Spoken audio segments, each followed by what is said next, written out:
Good evening. You are listening live to the Extreme Movie Show. I am your host, Rob, broadcasting to you from the secret underground location in the Pinellas Palace, just west of Orlando, Florida. I'm in Extreme Studios with RDV from the Great Midwest joining me tonight in our own very personal one-on-one review of Bloodsport 1988 with Jean-Claude Van Damme, JCVD, as I like to say. And you know what? I can't wait to get into the Kumite tonight with you, RDV, and tear it up because I know I'm going to fight to survive and I'm going to win because that's all I know what to do here, too. Phenomenal movie. This is a career launching type movie. We reviewed this as after our Chuck Norris ones. We went into the 80s ones, got into JCVD. It led to Amy Johnston and other stuff that we've talked about. But since it's been 7 years, we said, you know what? In light of Chuck Norris, let's start re-reviewing some of these 80 ones with a bigger audience too. Love this film. Next week we'll be doing the one after Bloodsport, of course, here, Kickboxer, and it's going to be interesting to see which one we like better. But I love them both. I think they're a lot of fun, and I think they're easily accessible. And I think this is as good as anything Chuck Norris did in terms of making it accessible to a young generation too, and all that. Definitely like it a lot here. What are some initial thoughts that come to mind now after some time has passed since we've last done Bloodsport? Well, we were talking about you bring up Chuck Norris last week because we did our other movie, The Hitman, with him. We talked about how Canon was switching over to in the 90s, starting into the new guys. You had Chuck Norris was still doing his movies in late 88, but you also had her transitioning, bringing in we got Jean-Claude Van Damme, and you also had Michael Dudikoff. Van Damme, here's his first leading role. He'd been in a Black Eagle, before this, and he also did No Retreat, No Surrender. This was his first starring role where he actually literally got the job, and just because of the way he'd do it, the splits, we see this at least about 2 or 3 times in the movie, and doing the roundhouse kicks, just fantastic stuff. So if you're Jean-Claude Van Damme and fan, if you've never watched this or never heard of it, you must be like brand new. you must be young, or just never really got into cinema, or just going back to the past. I know a lot of these kids in it today. I was guilty back then. There are a lot of movies where like, oh, it's in the past. I don't care. I don't care about the new stuff. But no, going back, and this is the exception to the rule. If you like kickboxing stuff, if you love 80s stuff, you got Stan Bush with 2 songs in here. Stan Bush, famously known for in the Transformers movie. You've got The Touch, So his songs here, Fight to Survive, Kumite and all stuff, it's just gets your blood pumping, especially when we get to the Kumite, which is basically the inspiration for Mortal Kombat games. Will come later on, like 94, 93. Yes, basically, it's just your blood gets pumping. You get a guy you get a little humor in here, you get a lot of fighting. We get an actor, if you've never watched Revenge of the Nerds, well, he's famously down there. He's this is I believe Donald Gibb, who played Booger in Revenge of the Nerds, a big old and he's the biker guy here, and they're in I guess in China, and they go into these the Triad is hosting, or I guess near Hong Kong. They go there and they basically have the little secret fight, the best. This is what started the best movies. You got all these inspiration movies coming off of this, best in the 90s. Kickboxer kept continuing even after Jean-Claude Van Damme left the first one. Just a fantastic film. We got Jean-Claude Van Damme at his peak here, I'd say. I'm not when I say peak, but this is a Jean-Claude Van Damme I'll always remember.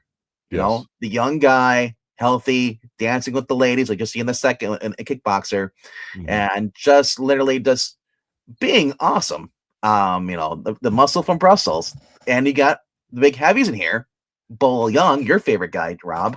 I love me some Bolo Yeung. Oh my gosh! And you just forget the lines in here. It's like he's doing the little whiners. I always forget about those because I'm so focused on this guy's freaking physique. He is literally like when you see like the powerhouse, like Big Papa Pump, skinny legs, big old body, chest. Skinny legs, get the fuck out of here! No, okay, Bolo Yeung was he's a little bigger than about 5'8", 5'9", 200, 220. Obviously big. The V build, about 5'10", about 190, let's say max. Not quite 200, I'd say. Here's the thing that we've talked about. When we've talked about action films, we talk about everyone always wants to go to Bruce Lee back in the early 70s, right? And then in the American version of that would have been the television show Kung Fu with David Carradine, who was not a martial artist, but it had the Eastern philosophy of certain things, and it's just a very spiritual show. It's kind of like a Western in a way. What I Hmm. like about Bruce Lee, even though he died young, we've reviewed his films, of course, here too, is again, after World War II, you had a lot of people coming back home from the war, and also like Korea, Vietnam, specifically in this case here, where you started getting people like eating pizza in the United States became mainstream, lots of different foods, even though depending on what culture and what big city you lived in, you might get exposed to those things, but not like martial arts and things. And so it's amazing to see how China with Jackie Chan did theirs. And we've talked about Golden Harvest. We talked about how Hmm. Japan's a little different. We haven't delved into Japan too deeply, but we've done some of it. We talked about the Philippines. We've talked about Indonesia.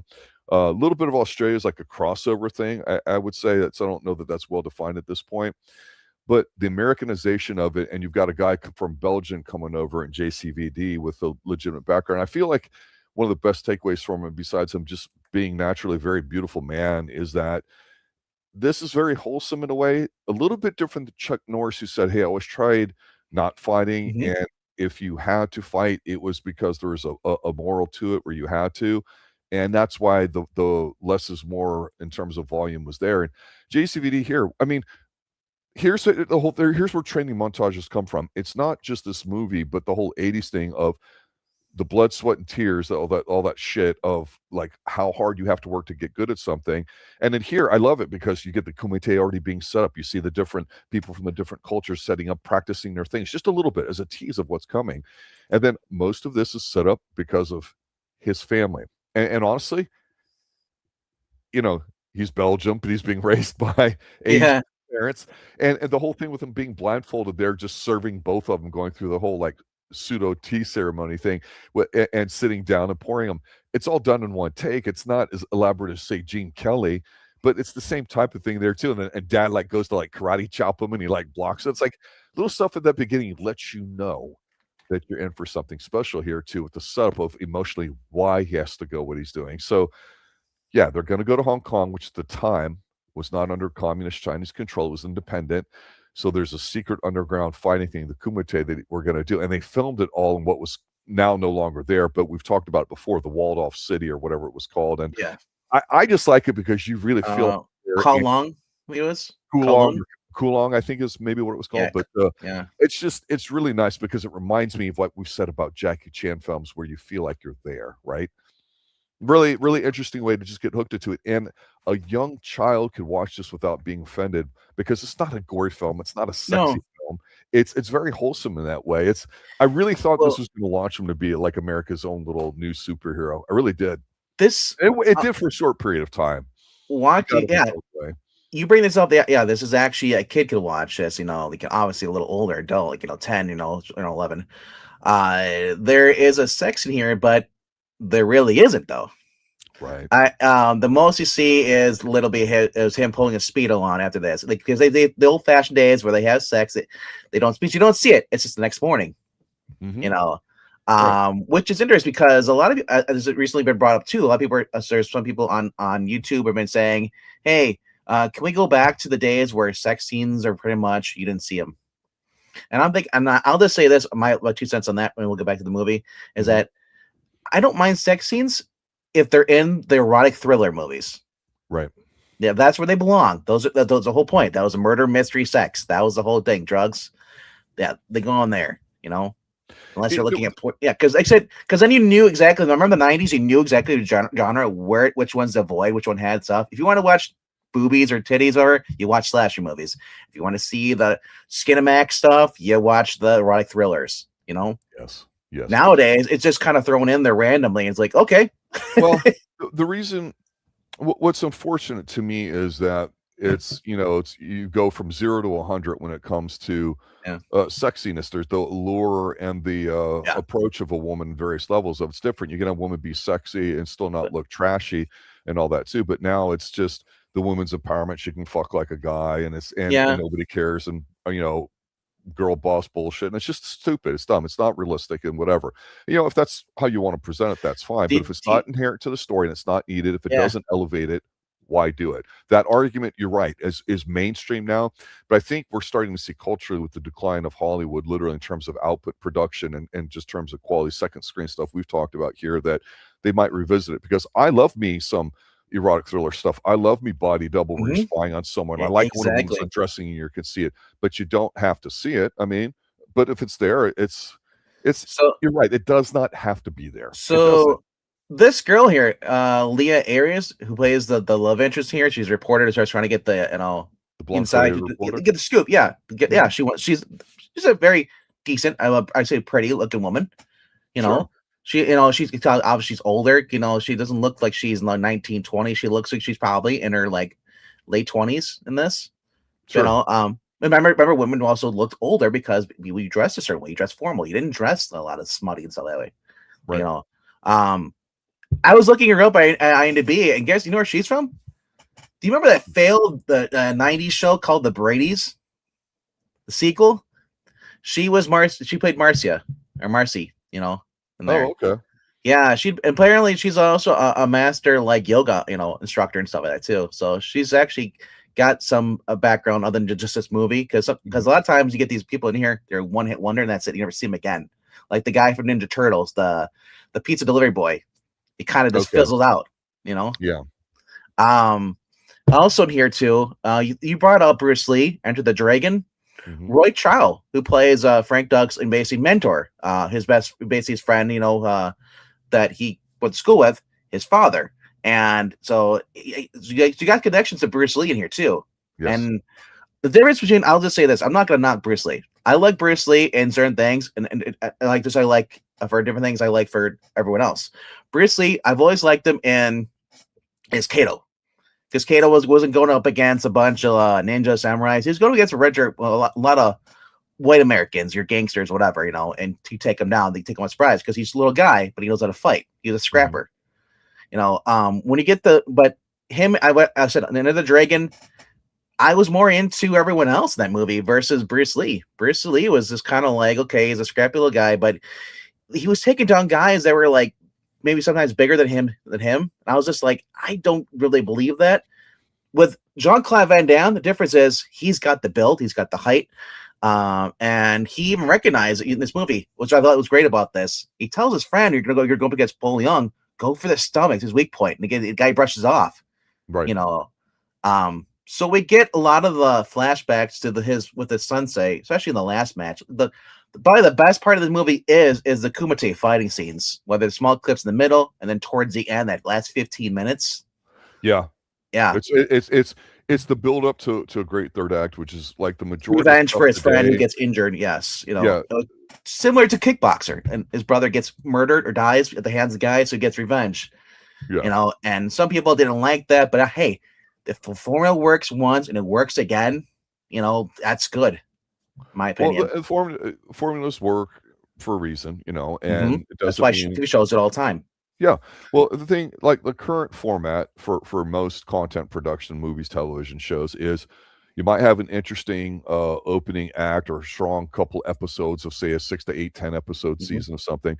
Then you get out of bloat in the middle, and then the third act sucks because people know how to write irresolute or they want to try to be different.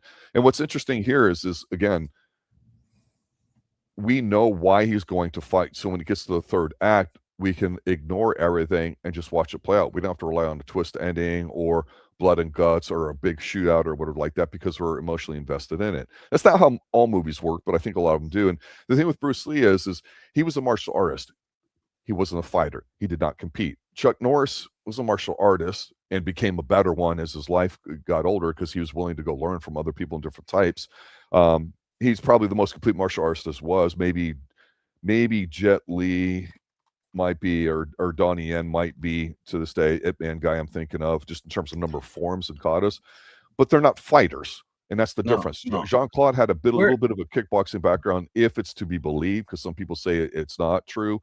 I don't know. I haven't looked in it that hard. But there's, like I say, an earnestness in his delivery and the way he looks. He looks very wholesome.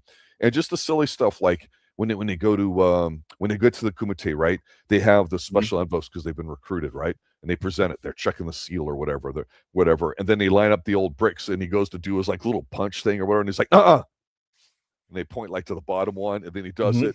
And then that's like a bonding thing with the guys, right? Because like if I'm there and the bad guy's looking at you and you punch us one, I'm gonna be like booger and fired up for you and be like, that's it, that's what I'm talking about. Even though we're both fighting the Kumite, He right? has the beer and he has the American eagle on with the holding a snake and stuff, on the flag on his shirt, and then he has that little bandana thing too. And when you first introduce him, his introduction, Donald Gibb's character, Jean-Claude Van Damme just got on the bus and he's being very polite, respectful to everybody in Hong Kong there. Donald Gibbs comes with a beer, sits down behind this lady, starts macking on her and stuff, and then he puts this in it, and then he's like, "Well, he's short. The buses are really cramped because remember, Asian people are not really as tall, And that's hey, I'm just saying it's not to be rude. I'm just saying. So he puts his leg on top of her thing, and I'm thinking like, "Oh, is Frank Dux gonna, or Dukes, not Ducks? He hates that. Is he going to interfere with this?" But they kind of just cut away from that scene. I was like, because he's kind of being rude to him. But apparently Frank didn't care too much. The lady didn't care either. She didn't. Well, and that's the thing too. You go to Japan, and I see this all the time with these videos where these idiots go over, Americans go over there or whatever, and they're trying to do all this influence bullshit, dancing, and being rude. And a lot of people do not say anything because they don't want to get involved. So, and that's I kind of felt how this was too. Like Donald Glib was being very rude to this woman here, but she didn't react, Yeah, and that's the thing about knowing where you go. Japan being isolated and historically, very strong in formal terms of not just the religion, respect but the power elders. structure. They're a bit xenophobic. I mean, in a way, and that's not a negative thing. I think that's an accurate way of describing just how they are. So the one thing that makes this movie almost progressive, kind of in a way, is that we get to see here in America lots of different cultures instead of, hey, commies, bad guy. Russians, commies, Russians, bad guys, whatever, and that's it, because that dominated typical action flicks. But it just, again, you take somebody who's obviously good looking, but not necessarily American because of his accent.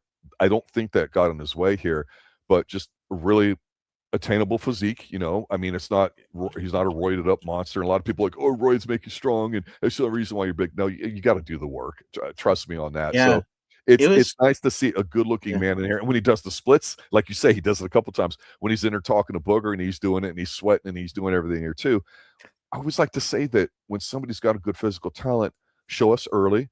You don't have to show us often. You don't have to overdo it or do fast cuts and all the stuff like they do now today in martial arts. It's simple and it's effective, right? And it's again, you don't have to think too hard. You the montage fighting, be sucked into it. Yeah, the montage training. And it very much the training with there is kind of similar to the Jackie Chan kind of training. You see his movies, definitely dialed down, I would say, but nothing wrong with it. It's just different. Right? It's not much comedy, but there's still some training in there. We get to see one of the coolest things we get to see in here is Van Damme really showing off his stuff is the splits. The first time we see it, he's tied to his legs are tied to these pillars, the ropes, and the guy's pulling his arms out. And he's and I'm watching as a guy, I'm thinking like, you gotta be a Ken doll. and then you get to see him where he does you see above me, he does that face too when he's doing this, and he's pulling on, and he's like and then he's at peace, and he breaks the rope, showing how strong he is. He reserved, mind over body and stuff, he master of his own body, and so. Eventually, we get to see how to get him trained to how to walk around blindfolded and serve a tea and stuff. This is all stuff preparing from the Kumite, because the old man had fought in the Kumite before. Because originally we know this because Frank, when he was younger, when he was like 12 or something, with a group of kids, they snuck in through the window, went into the dojo, and they were going to take the sword, but he stayed behind. And he went to go pick up the sword, go put it back, and he gets caught by the basically I think his name is Roy or something, or it was anyway. It basically the guy lives there, and then he meets his son. Those two kind of like form a friendship, with us. They basically just needed to be loved. Yeah, the two dads get together. He says, we're both here in America. It's like, I'm here to teach, martial science. You're here to teach botany, whatever, or with vine or planting stuff. It's like we'd be better if we do basically, as teach each other, help each other out and stuff. Being foreigners in America, and I thought that was really cool to see that. Because it's a positive message, right? It sounds a little soapy, right? But I mean, nothing wrong with that. No, not to say that living in America is a bad thing, but when you both are strangers to something new, a lot of people bond that way, and it's normal. So it makes it really humanizes it. But I didn't care for the actor though. The kid that played supposed to be like a young Jean-Claude Van Damme. The kid didn't like. He looked like Butthead. You know, he wasn't all the way there. And I was like, he did have a. What do you have a? Do you have a Dodgers hat? I can't remember. What was the hat was he wearing? Well, you got to take your baseball cap off even when you're, going inside and breaking and entering, right? No. I mean, you got to have some civility. So, but you brought up the fact that this is like we had in '88 we had the either fighting against movies where we're going against the Russians, Afghanistan, which is Rambo 3. And some other movies like that where the bad guys missing action stuff, Iraq and all that stuff. This was basically different because this was basically the best coming into arena in Hong Kong and fighting. And if those who played, like say, if in the 90s you played the Mortal Kombat, you played Street Fighter, you had fighters from all over the world come together. Like it's just a fantastic movie to watch, I like how with the training, you mentioned how he's there at the bamboo. I don't know how jury rigged that is because there's insurance things and all that, but it's. I've known people that have done boxing and a little bit of fighting and all that too. So it's interesting having these conversations. As a coach, on the side, in my private life, I like to hear about how people accomplish things physically. And for me, bamboo it grows very fast. It's very strong and very light dense. That's why you go, oh, they make everything out of bamboo because it's cheap and they're poor. Well, it's not because they're cheap and poor, because it's readily available and it works. So seeing that bamboo get stretched out and everything there too is something that makes you just think Asian stuff, right? And it's interesting because with the training, which we'd see more in the next movie that we'll do next week, it's a bit more prominent. And so I like all the different styles here. When Booger has his fighter order like that, and he's pumped up, and he points at like Bolo, and he's like, yeah. And he's not cussing. He's not. I'm gonna kill you. Like yeah, and then Bolo Lung kind of like you look at me. He's like, who, me, right? And then his eyes get big and crazy because Bolo gets crazy eye look really, really good. Yeah. And this is juicy Bolo right here, where you're like, he's on a permanent bulk cycle. He's not these American white guys that, man, once I get to 160, I'm gonna do a cut, bro, because you can't see my abs. Not Bolo. Bolo's always done it right. And then Bolo does the finger shake thing or whatever in his first fight and breaks the guy's neck. And I'm like, this is the Bolo Yeung that made me fall in love with him, because he's been in hundreds of movies as a bad guy. He's been already 15 years in the movie business, going back there with what we were talking about with Bruce Lee. I mean, and people just don't give him the props he deserves. And I thought him in here gave it a lot of credo here, a little bit of a rub, if you will. Did you know there's a sequel to this movie, Bloodsport 2 in 1996?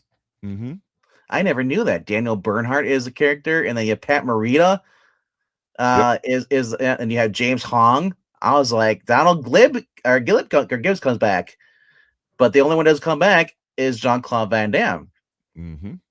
And they have a character on the cover that looks like Jean-Claude Van Damme, but it's not him. They got a look-alike.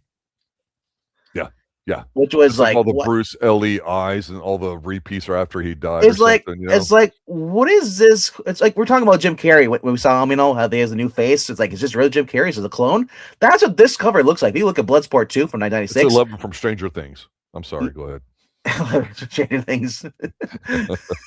No, but as I was saying, looking at that, Jim's bringing up in the chat. What's up, Jim?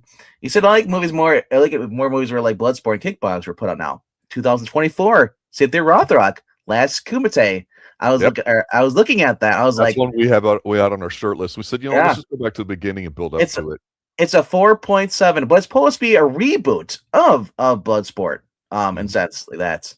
Well, Lady Bloodfight with Amy Johnston, right? Lady Bloodfight was the female version of that. Was really good too. So, but I gotta ask you, 1988. Are you're in high school? Out of high school? Where are you at in this? I'm already on my third job. I am going to junior college because that was the cool thing to do. And all you're in that. college, So okay? Out. That's right. Okay. So you saw Forrest Whitaker. What was your opinion of Forrest Whitaker back? Do you remember back then? Because he had been in. I remember Forrest Whitaker from Fast Times? 1982 Fast Times. Original High, kind of being that football player or whatever, getting the tickets for, I think it was Earth, Wind, and Fire. And I'm like, man, that would have been a great concert. You see him in Platoon in 86, Good Morning Vietnam, 87. He hadn't blown up to me yet. No. And Denzel was like rising, and other people were to me. When he was there, I knew who he was. Yeah, so I said, like, here's Forrest Whitaker playing an adult chasing after a guy. We know him as you saw him as a kid in Fast Times at Ridgemont High in '82. So it's like, okay, we're seeing something different. It had been kind of hokey watching. I was like, hey, this is kind of weird seeing Forrest Whitaker in a role like this. Well, Forrest, when Forrest, the thing is in Fast Times, he's a laid back dude, but yeah, he talks a lot like this, real kind of quiet, everything. And then Mm-hmm. it's like, I don't think he'd fallen what he was going to blow up in until later. Well, Phenomenon, I think he blew up in that too. But before that, he was in Mimic. He was in was it Ghost Samurai, which is kind of an interesting independent film back in the days too. Yeah. He was also in a Ghost Dog, The Way of the Samurai. That's what 1991. Mm-hmm. That one. And then I was with Color of Money in '86.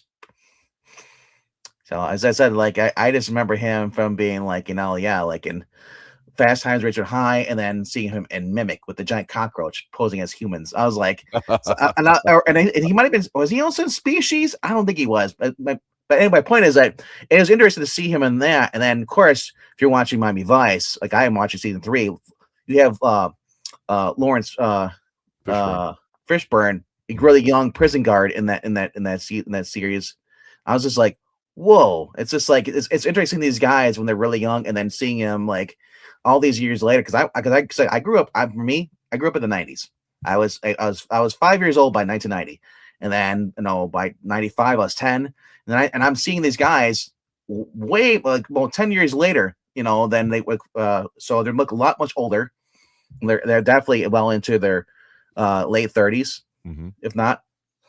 But yeah, I was just seeing all these actors pop in here too, and I was looking at the other ones. We had Norman Burton, who was in there too. Was the other guy who was also helping him chase down he's from Planet of the Apes. Diamonds Are Forever. He was Felix Leiter. Oh, yeah. One of there's been so many Felix Leiters. Yeah, he was in Diamonds Forever, 71. One of them was the Y50 guy too. And then he was in The Towering Inferno.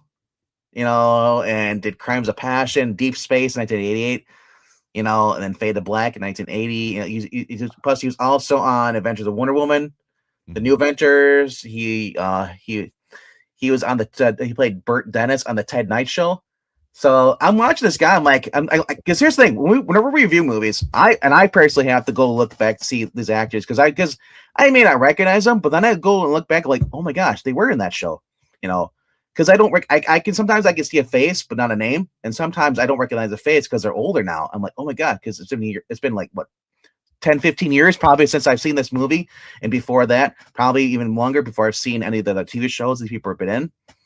But so it's like it was interesting to see that Norman Burton's in here too. He gets overshadowed a lot, which kind of sucks because he wasn't a huge actor, but he's recognizable if you watch those shows. Well, again, majority of actors are not stars. They play the role. No. They do what they're going to do, and so nobody in here outshines Van Damme, and that's good thing because he was unproven at this point, right? Everyone in this was a B-list actor, or I'd say C-list maybe at this point in their careers. Well, one of the things not to knock them, because Van Damme became this movie launched Bolo, Yeung, and at least personally Van Damme's career going forward.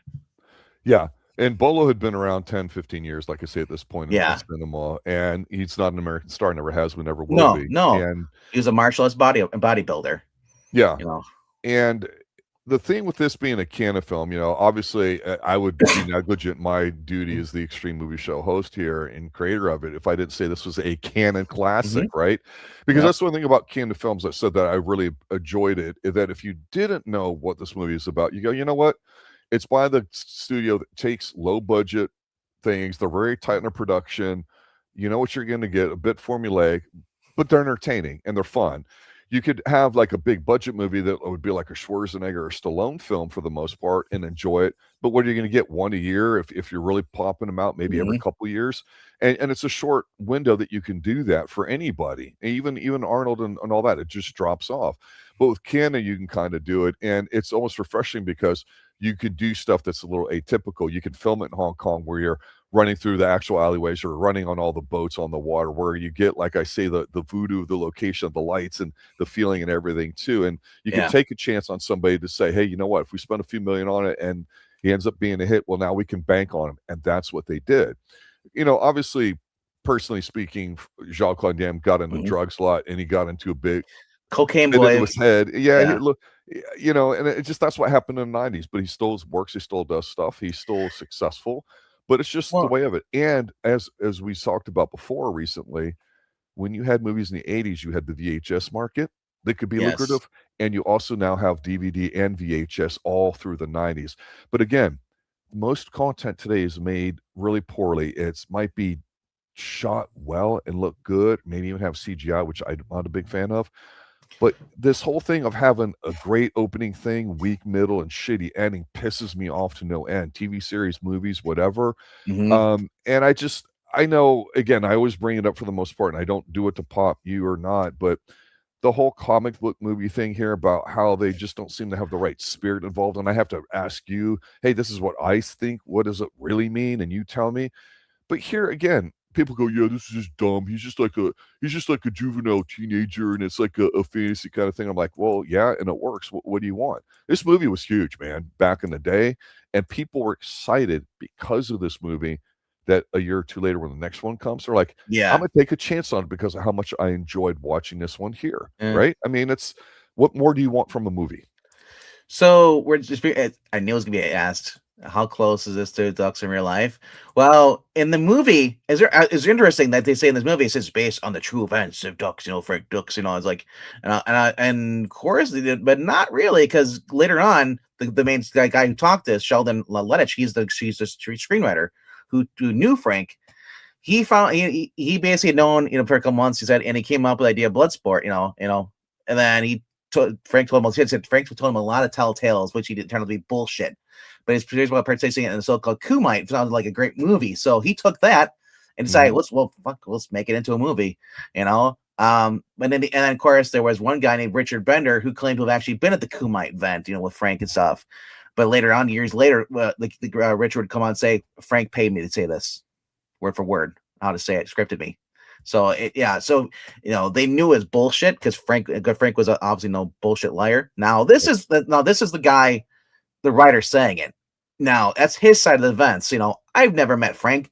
Maybe Frank actually was telling the truth. Who knows? I mean, if it's Fight Club, you're not supposed to talk about Fight Club, and Frank broke that rule. Mentioned here in the South, and it's not as prevalent as it used to be, but people, and we talked about it because of Miami Vice episode. There's dog fighting, there's cockfighting, there's people who bet on anything right now. Well, yeah, the girl mentioned like this is the human version of cockfighting. Well, but the thing too is one thing that was really big here in Orlando at the time is because you had since the '70s you had two professional NFL teams. And Orlando's kind of in the middle if you think of Tampa, Miami, a little closer to Tampa, of course. And here in Orlando at the time, boxing had always been big. We've definitely had Muay Thai, judo.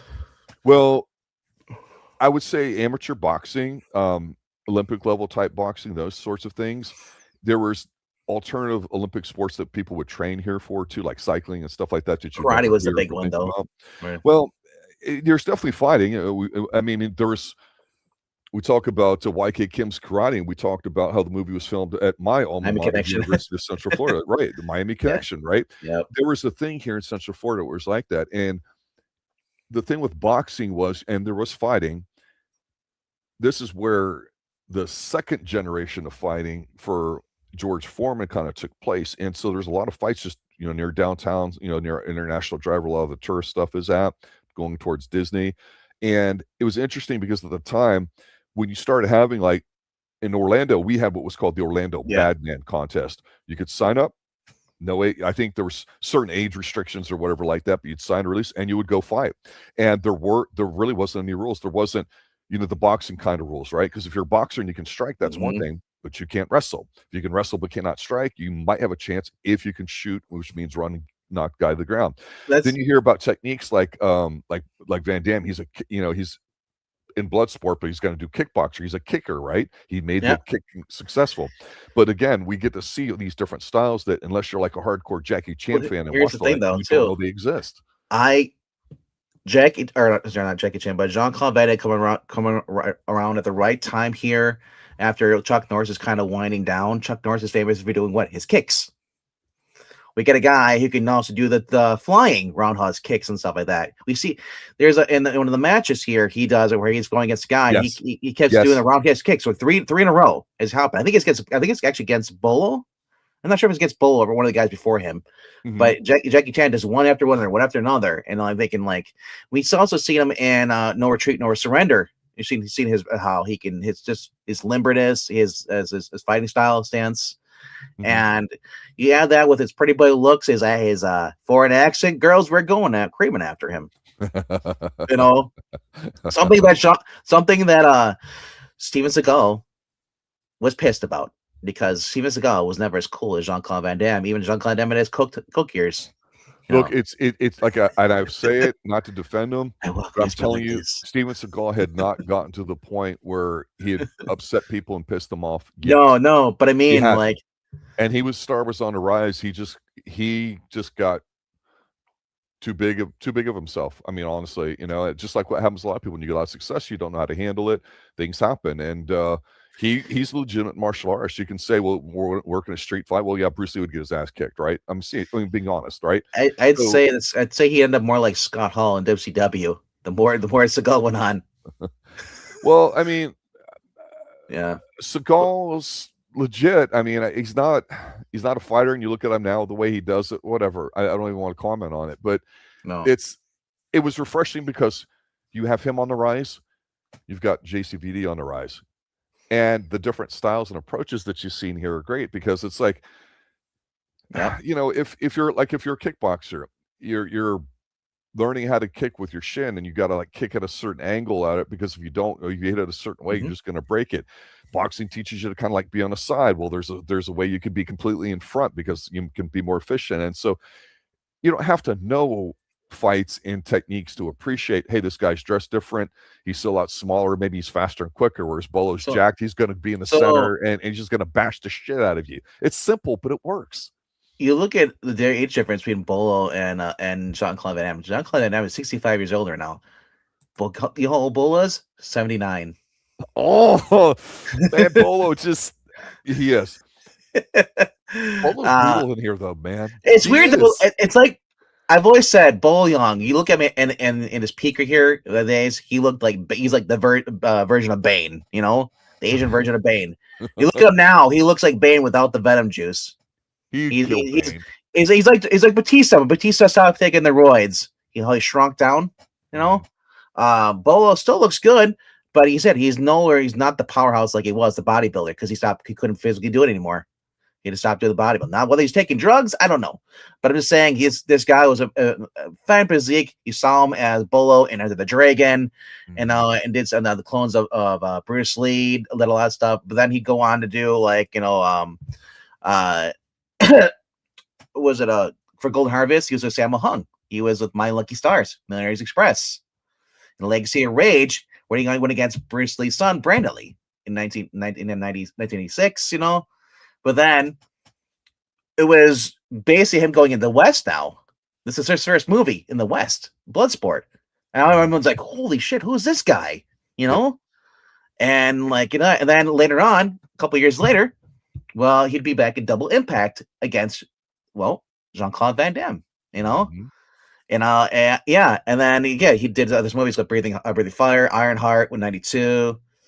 And then Fearless Tiger, other than that, though, his career kind of fizzled out after that, though, as far as for acting, not really much big roles, but as I said, that's one thing I liked about this. He was very imposing. As a guy, he's got years on Jean-Claude Van. Jean-Claude Kent and him here, he looks about 20, 21 in this. He doesn't look that. He doesn't look I'd say the latest, probably the oldest, probably is a mid 20s. Early mid 20s, and because you see him in the later movies, especially in the 90s. All of a sudden, he's just like, and obviously this is before I knew he was doing cocaine, but whoa, he aged a little bit. yeah, and the cocaine will age you. Yeah. Look, it's not. I don't know how authentic all the fighters are in here and their styles, but the physique thing I want to comment on, because it's. If you're going to look like Bolo Yeung, you're going to fight like Bolo Yeung. You're not going to fight like the little African guy that's doing a capoeira or however it's pronounced, right? And here, most of the people here are very fit. They're very athletic. But that's the difference between having, a functional physique versus one that looks good. And There's nothing wrong with that. If you're going to be a bodybuilder, the way to do it is to put mass on, then shape the muscle and all that. You don't have to lift heavy. That's powerlifting. Bolo was more like a power lifter in that sense, not a bodybuilder like Jean-Claude kind of is. Not that Jean-Claude can't lift, but still. So it's amazing because like you got the one guy that uses the elbows. You get Jean-Claude being very he's being a good sport when he defeats the people, but with him, Bolo was going to do like his finishing blow and all that too. They put it in slow motion, and it gets like orgasmic when he does it. And every single time he takes somebody out and all that, it's like he's playing to the crowd, and he's a monster. But what this movie also does is, even though we don't know who these other fighters are, we're not just watching every fight that Van Damme is or Bolo's in. Yep. We're seeing two people that we don't even know who they are just to see their styles, because eventually Bolo's going to fight one of them and Jean-Claude's going to do it. So when you said at the beginning of this stream that the third act that you really liked, this is how you do a third act. There's no talking. There's no red herring that's coming to light. There's no swerve. It's the Rocky act. What it is.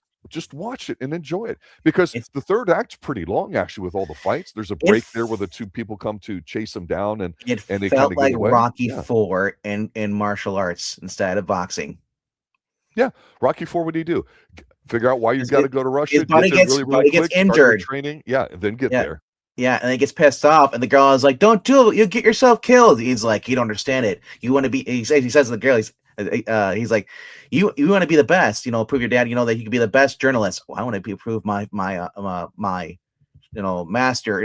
Basically, that honor his memory, because the guy pretty much at this point probably already passed away. If he hadn't, he was very much ill. And it's just like, and she kind of didn't understand at first, so he ends up leaving and stuff. And then she even tries to goes to the army guys are looking for him and says, cops is like, my buddy's going to find this legal fight. Go in there and try to save. And I want you to stop before he gets killed. I'm thinking like, lady, it's like, really? It's like, you got him you got a booty call, and now you're trying to ruin his life. That's phase 2 of the relationship. Yeah. Once that happens, then different. But like I said, this was a fantastic film. I have it on the original. I don't have it on Laserdisc. I'm not that old, But not to say that the Laserdiscs weren't out in the early '90s. They were. You can still buy them. But I have the original cardboard DVD cover, and remember the black part clicks over it. The whole the cardboard cover. That's all old. I have that. I never seen this on VHS though. I don't think I ever did. Right. Maybe But yeah. So what's crazy about this is I never really read up on Jean-Claude Van Damme, but you remember No Retreat or Surrender came out. That was his first big break, because before this he had basically been a stuntman, did some extra stuff in scenes, but he was homeless at the time. A guy living in America, didn't really have a place to stay, had no work and stuff, and he begged the director, hey, can you get me a job? And he proved himself in No Retreat or Surrender as the bad guy still. So then when this came out, Mark DiSalle, he was a producer for this, he said, I want a new martial artist that's also a ladies' man. Yes. And that's where you get Jean-Claude Van Damme comes in, So it's funny because when I put a movie on or something like that, and I watch a lot of older stuff too. Sometimes I'm watching it downstairs, whether with the dogs or in chilling or whatever, and my wife will come in or like that. And she knows I love Chuck Norris. She knows I love Jean-Claude. She calls him my man crush. I think the guy's great looking. Steven Seagal movies I don't really watch a lot, but I did like them. We've done a lot of different movies here, but there's just something, like I say, wholesome about Jean-Claude and pure that you think of. He's like a superhero in a way, and so he's built up this bond with Booger at the end, and we get to the quarterfinals here, and then they get the big fight there, and the guy blinds him. It's like, oh, it's a good thing he practiced serving tea when he was with the blindfold. Well, here's the thing. Here's the thing with Evil, the bad guy. They always cheat the win. Once we got into the '90s, there's this big change to humanize it, and there's this real big normalization of taking something animalistic like vampires and making them like asexual, like emo boys. And it was kind of, are you serious? And there was not a celebration for working hard to achieve something or whatever. And like somebody like you go, oh well, he's not that big a guy, he's only like 5'8", 200, or he's not a big boy. You know what? I will still say to this day that Bolo really delivers here, because not only does he kill the guy, whatever, and he's amping up, you believe him that he's a badass. Well, you see And that the contrast to Stas, you don't need his backstory to understand the trauma that he might have survived this, to go, I don't understand why he could be so bad and be wanting to kill people into something like that. He's just it doesn't fucking matter why. From the very minute we see Bolo, we get the scene here when Frank first goes in there into the Kumite area and he's registering himself. They don't believe that your teacher was this, prove it. Yeah. You do the death touch, and he's like, okay, I'll do the top break here. He's like, no, the bottom one. Exactly. So everyone comes to stand around, even Bolo. Bolo looks freaking like menacing compared. He's standing there. He's not doing anything. He's the man. He's the contest, right? Yeah, from the very beginning, you see him over there, and they're all standing around, and then he does this, and then so they're like, okay, you're in here. And so that was a nice scene. It's like you get to see all the fighters in here, and even the extras in here too. But as it went along, when it gets Bolo's turn to go in there, especially after Donald Gibb says, like, oh yeah, I'm cool, I'm gonna kill you next, and Bolo's like, it's like, well, you're gonna go after me, okay? Bolo's turn to fight, breaks the guy's leg. You see the bone sticking out. And plus they make it even more gross, disgusting. This is after the girl who basically Frank Dux had basically slept with, she found her way in by going undercover and pretending to be the date to this other Asian guy, triad guy, whatever. Yeah. And she sees it and she hides her face, I said, I love this, built it up how gross it was, and then you see Bolo as he fights. He's the only one that's pretty much like doesn't care. He's breaking people's necks, breaking people's legs, their backs. There's two things that happen when violence is needed. So and you break necks and then you cash your checks. That's what Bolo's doing. Yeah. He said this remember it's a fight to the death, which I always thought was like that's usually most of the dishonorable thing you could do, fight to the death. When your opponent's down, you don't go after them. And of course, the Bolo, it is like, yeah, taking full advantage of this. I don't care. I'm the best. He's already got the crowd cheering him. Yeah, no one else. They know what's coming. Yeah, they know what's coming, right? So chances are he's probably fought in the Kumite before. Oh yeah, yeah. Absolutely. So he's a fan favorite. So it was, you got this underdog Frank coming in there basically after his buddy Don Gibbs is down, and Bolo basically crushes his skull, stomps on it, and they're like he gets to the hospital. Yeah, they said he's gonna go there and they fight, and the fight scene is, I said, it's always the best 15 minutes of the movie, or at least 10 minutes of the movie, because you get the fight scene, get the roundhouse kick, and then he's taking out Bolo. Bolo even tries to push the referee in a way, and he's like, really, bro? You're that coward? So what does Jean-Claude Van Damme do? Leapfrogs and kicks him in the face.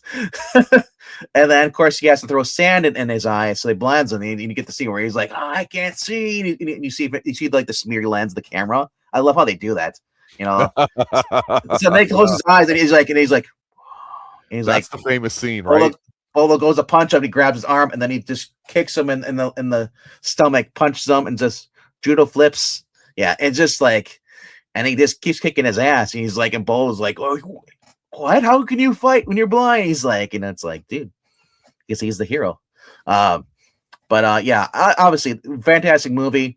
We're going to review the Kickboxer, which is a year later, in 1989. Next Tuesday.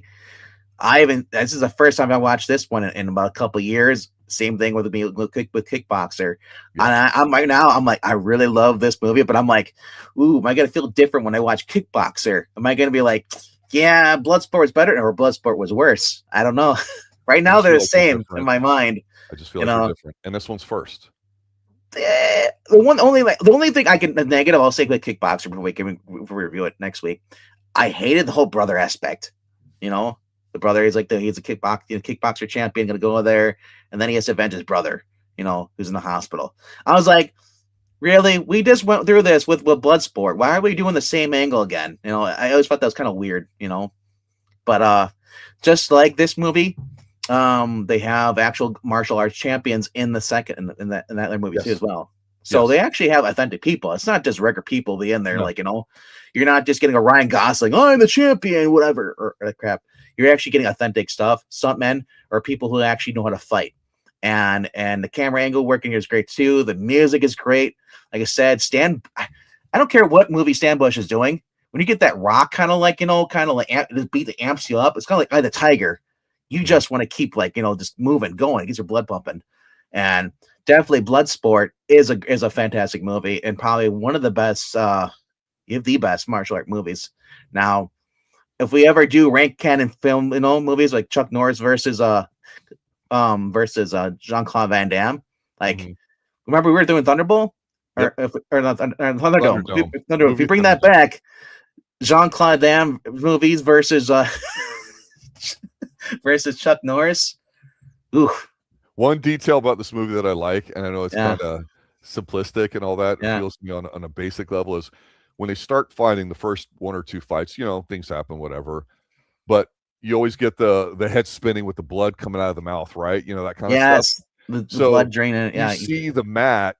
Like the first time that happens, between fights, the guy's points at it, and the one guy's like trying to scrape the blood off, right? Wash it, but the stain is still there, right? So as the fights go on, then there's more and more blood stains. They just left them in there, so when they're in there's final fight here, you just see blood stains everywhere, right? Not only that, one of the guys who's supposed to clean it, one of the fighters gets his gold tooth knocked out. He grabs it and I'm just cleaning this. I got the tooth pocket in it.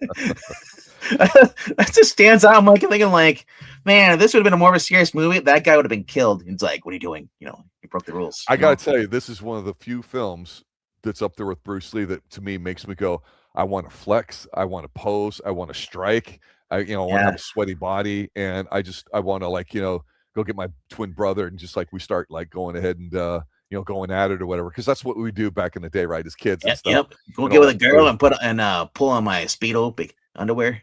And nothing wrong with Speedo, bro. I mean, come on, man. Banana hammock. Hey, you can't be ashamed of the goods. You know what I'm saying? I get it. That's one thing the Europeans have right about their the way they wear, and the whole blind thing, the hitting, putting them out, perfect. Now this is a great film. This is they were wanting it to be something, and you can want it all you want, meaning canon and launching somebody, but you know what? You have to try for it. Doesn't mean you're always going to get it and be successful. I always thought about this. That's the phenomenal thing about this movie. For a canon launching film. For a canon film, if they would have put anybody else in this, maybe Judikov could have pulled it up, but not as great as Jean-Claude Van Damme. But I like Chuck Norris in this. I don't know if that would have worked. Different film, Chuck Norris. He always will be a Walker Texas Ranger, that kind of nice guy. I can't see him fighting in a tournament like this. He's like, and then he kicks him in the face. Double kick face, slaps him. Yeah. No, no matter what, both these movies are better than Cyborg. I honestly, I get it. Cyborg gets a lot of hate, but it's got a special place in my heart when he goes against the bad guy at the end in the rain. There's just, there's a certain level watchableness, but again, to be able to rewatch something, I think means something. It doesn't mean you're a great film, but this one's very digestible, and it's one of those few films that I think you take out. And again, it's late 80s. This is very important to me in the sense that this was the turning point where, we're going to have a new generation of stars, and we kind of did for a brief window, and it goes up against how culturally different things would be in terms of movies and everything else going into it. And that's why this movie's significant, not only for really launching his career, but being that second level of replacing the 80s action stars too, that we still talk about today, 50 years later. So to me, this, is definitely worth it. And also when JCVD goes, it's he's not going to be up there with me as Chuck, but he's significant. He's not just it's not just a cash grab kind of movie. This was a big deal at the time. It's phenomenal. Yeah, 1988, towards the end of the 80s. 80s were kind of winding down a little bit, as far as stuff. This was this wasn't even America versus taking out bad guys. This was a guy just proving himself. He can be the best. That's why when it's his Rocky in a way. It is. It literally is. It is Rocky in a sense, but not in the East versus West. Not in the American sense. But, no. But he said he was the first American to win the Kumite. Mm-hmm. So, but overall, fantastic movie. Definitely recommend it. It's on Tubi TV right now. You're free to watch with ads, but if you have ad blocker watching your PC, you can skip all those ads and just watch it. It's an hour and 30 minutes. definitely worth watching. Alone for just the music, the nostalgia, and if you've been to Hong Kong in the 80s, kind of seeing stuff, a lot of stuff's changed. Whenever I go international, I always, when I get up in the morning, I do my workout, and I make sure that I'm outside on the patio overlooking the city skyscape, and I'm sweaty. So I try to get many pictures of that as I can, just because, I get inspired when I do that, right? Whenever I go international, I get chased by cops on rooftops. Well, that might look good well too. Yeah. There you have it, ladies and gentlemen. Tomorrow night, 9 p.m. Eastern, live. We're continuing season 2 of a TV show that Professor Pix and I reviewed a year or two back, and that would be Forever Night with Nick Knight. I watched that first episode tonight, and because it's the first watch of me. But they're definitely resetting season 2 for what they're going to be. And then, of course, Sunday night, we're going live with continuing Miami Vice there, too. We had Easter off and all that, too. Yeah. Forgot it was actually Easter, so I'm glad same here. Enjoyed it. Yeah, well, it happens, right? And then, of course, you and I, next Tuesday, we'll go right from Bloodsport into Kickboxer. It'll be fun to talk about both these films then. Any other final thoughts? No, I was going to say, I was kind of like, I was wondering what we were going to do, but I was looking at their movies, and I was like, let's do JCVD, and I realized, wait, where are the other 2 movies? Oh, they had them private because they were because the original ones were not that great quality recording stuff, microphone stuff, and just the fact that they, I just wanted to talk about it again. Give me an excuse to talk about these movies, revisit them. So, ladies and gentlemen, if there's any older film that you'd like us to review or re-review, absolutely let it go, because we do pick from that. We do try to cover new stuff there too. It just depends on our themes and all that. We're very organic in our approach. It's not set in stone, and that's one of the things I appreciate, is being able to come on live RTV without having talked about it, having no idea what you're going to say or what all the comments are going to be in chat and everything else there too. That makes it special. What is RDV gonna say sucks? That's a really good movie, and have somebody in the chat like, you just make them sit down and watch this movie. In the 80s, if you said Bruce Lee, couldn't fight, you would get into a fight with somebody that would defend Bruce Lee. But here's the thing: he wasn't a fighter. Bruce Lee can fight. He's just not the best. And I think he rose to fame because he died young. Agreed. Because he's a big, huge star over there. Absolutely. That's when you die young. That gave you a lot of credo back then. Nobody cares. But he wasn't. But he, like I said, he wasn't. Like super. I wouldn't say he's overrated. I'll just say this though: Chuck Norris is always the better fighter. Well, yeah, Bruce Lee is a martial artist, not a fighter. Chuck Norris, legitimate fighter. And also too, we talked about it briefly. Walking Tall, or forget the guy's name that was a ranger that he did a couple movies too. Kevin Sorbo or The Rock. I'm talking 70s. Anyway, we'll get into it later. Yeah, see you guys tomorrow night for. If you want us to review and then Kim Bronson, let us know. Good night now. Good night, guys.